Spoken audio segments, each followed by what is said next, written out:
Hi everybody, Professor Snart here. Just a really quick video check-in as we get towards the due date for the first couple of units in our course, which is Friday, July 1st, and that's for units 1 and 2. So I kind of talked a lot about the content of the units and the whole particulars of our first set of readings as far as creation myths go. And so one thing that I wanted to address then, because this is our first writing assignment, although you're doing it through the discussion board, which again allows sort of class interaction, more so than just emailing me a file or submitting it through Blackboard. As is discussed or explained at a couple of places in the course, even though we're using a discussion board, which is often a little more informal in nature, we're actually using them to post, for the most part, something more akin to a formal academic essay, although maybe not as long as you might be used to. So I've just clicked into the syllabus area of our class and then discussion board work. And here we have a fairly lengthy description of the various kinds of discussion board posts you'll be doing. So primarily we're looking at the discussion board response essay. So really more of that formal kind of academic style of essay. So well organized, we're looking for at least 5 paragraphs, sort of traditional intro, the development of some ideas through at least three body paragraphs, a conclusion of sorts, fairly formal in tone in terms of no I voice or that kind of conversational language. So as far as the grading goes, and I kind of mentioned this tangentially through my last text announcement about MLA citation, or how to cite the textbook, because this really isn't a writing course, I'm not overly concerned past a certain point with correcting problems of like grammar or mechanics or citation. We just don't cover that in this class, so that's not a major component of the grade for your writing. It only becomes an issue if the writing is so kind of mechanically, there's so many mechanical or grammatical problems throughout, not just a typo here or there, that it really impedes meaning. So at that point, we really do need to address some problems with mechanics and grammar. But otherwise, what I'm looking for in the way that you can get full points for each of these response essays is obviously the presentation of a substantial thesis or idea of some kind in the introduction, the development of that through at least 3 body paragraphs without just repeating the same thing or getting way off topic.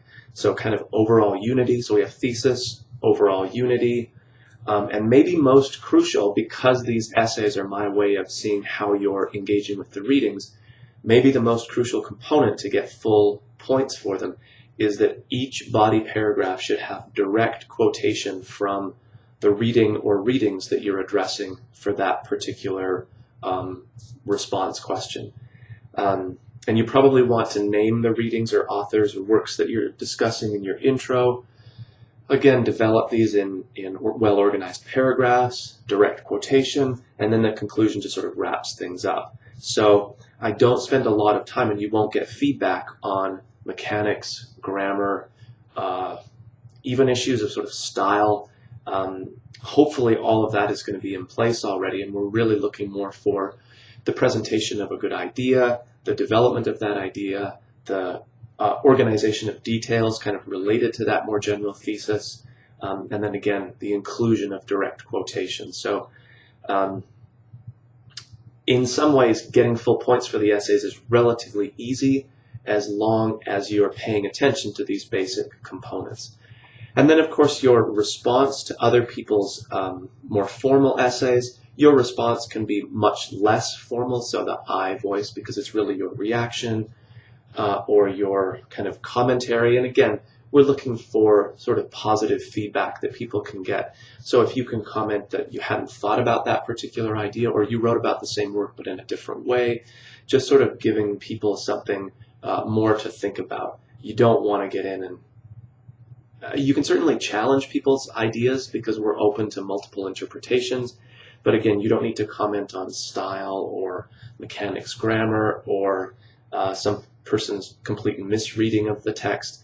Even if you do offer that kind of criticism, you always want to present it as in the positive sense if someone has offered not a wrong reading, but a different reading, even if it's contrary to yours, which is actually kind of the nice thing about literary argument, is that it's not a pro-con kind of thing like gun control good, gun control bad. We can have not an either-or situation, but an and-also situation. So there's multiple possibilities.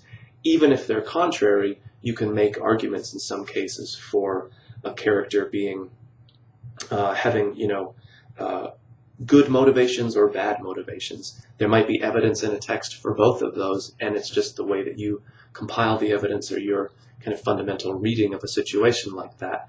So both of those can exist and be valid without one having to be right and one having to be wrong. So in terms of your responding to people's work, usually we're looking for something fairly positive. And again, even if you want to present a different reading, that can still be presented in a positive way.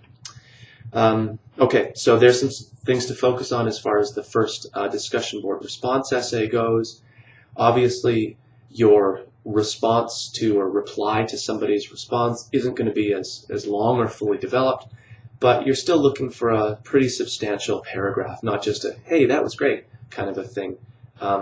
It doesn't show investment on your part in reading somebody else's work, and it doesn't really feel great on the writer's side of it. You get the sense not that your work was really great, but that someone didn't really pay any attention to it and didn't feel like investing much time in really engaging the ideas. So I think that's about it. Really just a word on the kinds of writing that we'll be doing for the class. And of course, for just about every unit, we'll be doing response essay and then like a kind of a reply situation. So it's repeated sort of throughout the course. So it's good to get a good handle on it now because it is kind of the fundamental writing component that we use throughout the course. If you have any questions about that or about anything else, just be in touch with me, and I'll talk to everybody soon.